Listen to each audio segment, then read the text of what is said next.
Yesterday, Kcca took action to shut down several shops in the city due to unpaid ground rent, which raised concern among most business owners. To shed more light on that, with me is the head of Public and Corporate Affairs, Mr. Simon Kacita. You're welcome. Thank you.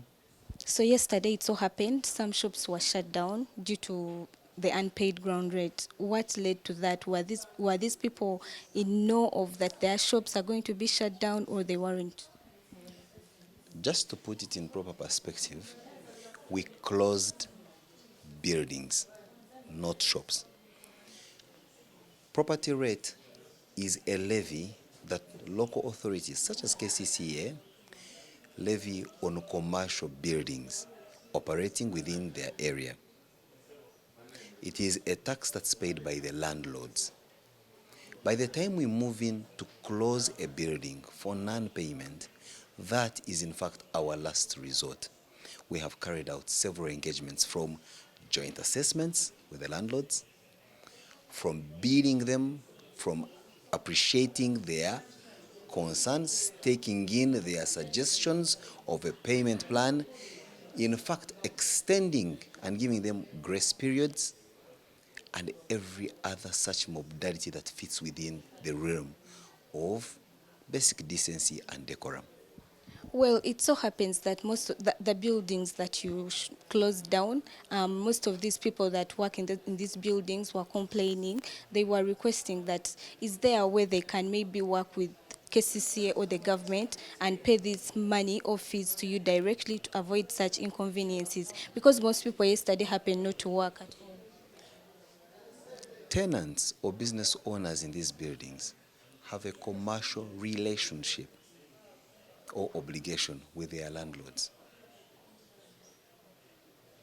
The landlords have a duty or relationship duty with the government, or KCCA for that matter, on matters of ground rent.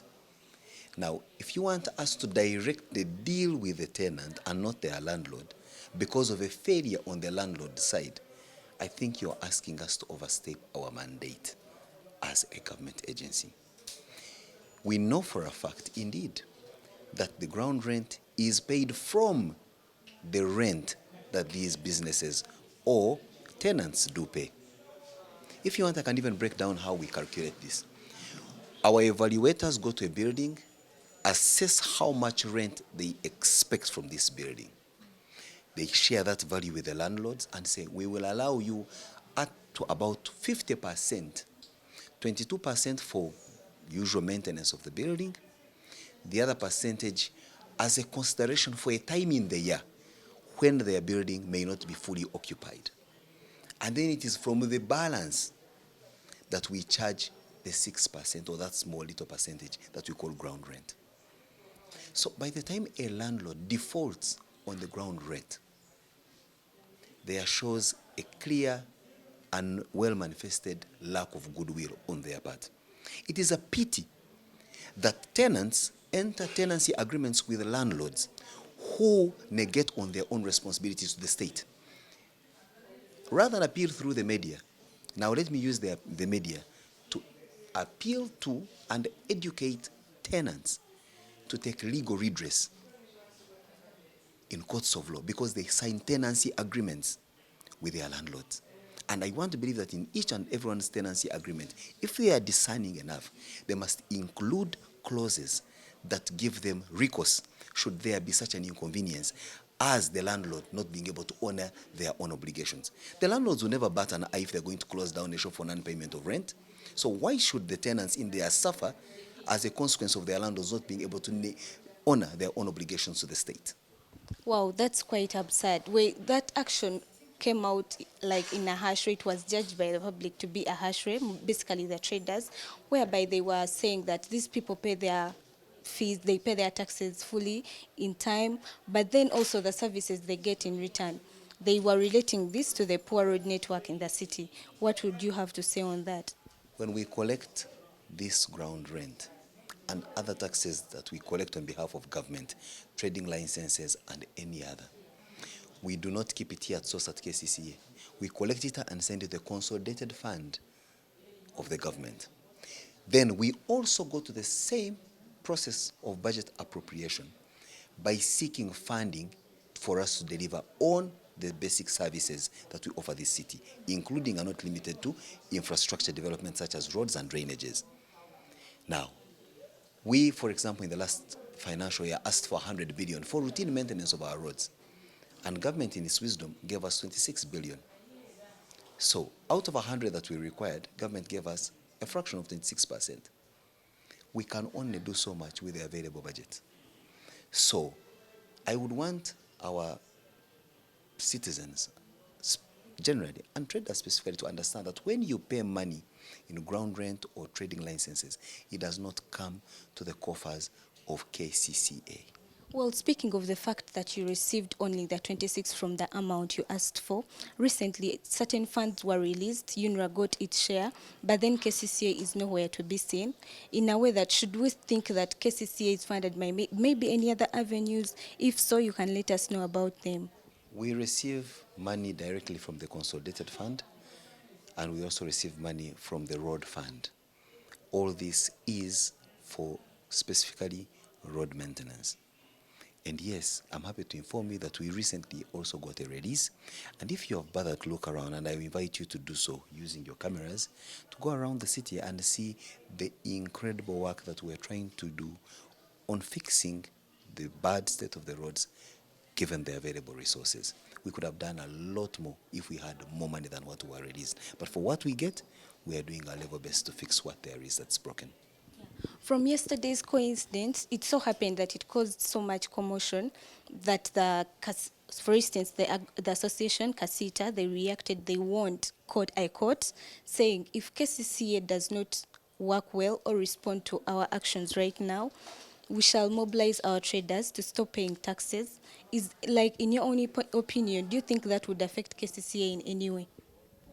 We appreciate Kacita's frustration that you are paying taxes and license fees to a government to whom you expect full service delivery.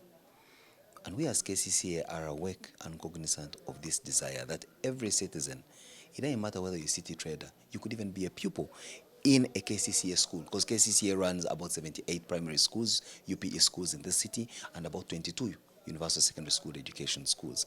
That if you're paying that paltry fee, if you're paying for anything, you must get a requisite good service. And we strive to offer this service within the ambit of the available budget. That's why, for 3 years in a row, for example, our health center in Kcca, Health Center 4, has consistently won Best Health Center 4 in the country. Does it get full funding?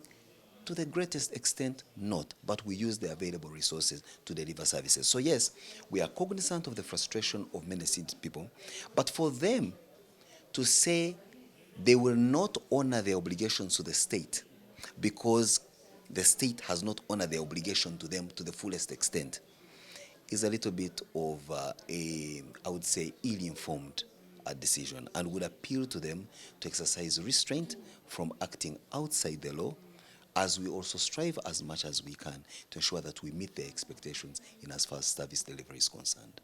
Well, for the public, maybe out there thinking that there is a certain clash between Kcca and Kacita, in a way to sort all this, is there anything Kcca is trying to do, maybe integrate together with Kacita to make sure that businesses in the city are operated in a smooth way? We have several stakeholders as Kcca, and I must inform you without an iota of contradiction that the Kampala City Traders Association is one of our most robust stakeholders with whom we have regular engagements, to whom our doors are always open, to whose concerns we find very important and we are fully responsive to, and they can bear us witness. Issa Sechito, my counterpart in Kacita, moves these corridors of City Hall like part of his second home, perhaps more times than he sits in his beautiful electronics shop on Loom Street. It tells you of the level of engagement with which we have. So that impression that's being created by I do not know who, that Kcca does not listen or is not responsive to the concerns of Kacita, is certainly one that you cannot accuse Kcca of. We continue in our engagement with them. We are committed to listening to them, as we also commit to educating them on their roles and responsibilities as we take feedback from them of our roles and responsibilities. Our relationship with Kacita is a very healthy one, if I must say. It can only get better, and I invite their leadership to always take advantage of the fact that we are in close working relationship. After all, they are Kampala City traders. We are Kampala City Authority. We work in the same geographical space. We owe them a duty. We owe them a livelihood. And we know that it is from their contribution through taxes and others that our beautiful city grows. So we are cut from the same cloth. Nothing can separate us. Well, away from all that, for the financial year 2022-2023, you managed to collect the taxes of 24.9 billion against the target of 24.7. What could have led to all this success, and how is the second quarter faring? So when you hear people out there saying Kcca is an inept organization that is not competent enough to run city affairs, this that you've just made is a clear manifestation of how incredibly industrious Kcca is, that we hit and surpass our revenue collection targets. You're talking about first quarter. Now I'm happy to inform you about the last quarter, third quarter. We're now into the fourth quarter. In the last quarter, we collected over and above our target by 5%. So we collected to 105% in terms of expected revenue collection. And that's why we are unrelenting. When it comes to those who are not paying tax, we go out and pick that money. We present it to the consolidated fund, and then we leave the ball in their court for them to give us proper appropriation so that we're able to deliver services fit for a capital city of a country. Without a doubt, over 60% of the country's GDP is generated from here in this city where we have jurisprudence. And without a doubt, folks go out of their way to pay, and Kcca does collect, like I've just explained to you.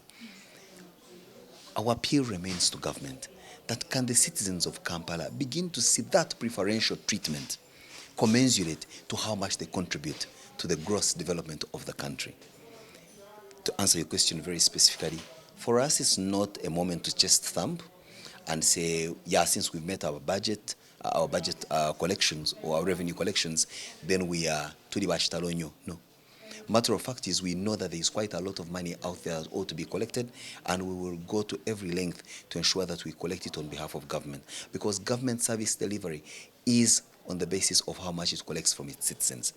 Questions of whether or not we deliver services to the appreciation of citizens is a debate for another moment, but certainly in as far as appropriation of budget, that's not within our realm. Ours is collect revenue, and we collect it over and above target. What sectors collected more of this revenue? You'll be surprised. It is property rates.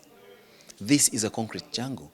Every building in this city, to the greatest extent, is an income-generating building. Like I said, property rates are charged on commercial building structures, either as rentals for residences, rentals for businesses, or any other income-generating rent. So it is from those businesses that we collect the highest amount of revenue. So property rates contributed largely to the success that you see in our revenue collection. Well, Mr. Simon Kacita, thank you for your insights about the whole issue. I hope with time this whole thing will be resolved properly, and let's hope maybe for the traders out there that maybe their landlords they'll have a communication, they'll talk together and maybe resolve some of these issues, pay the money in time to avoid all this. Allow me to take you back to the studio.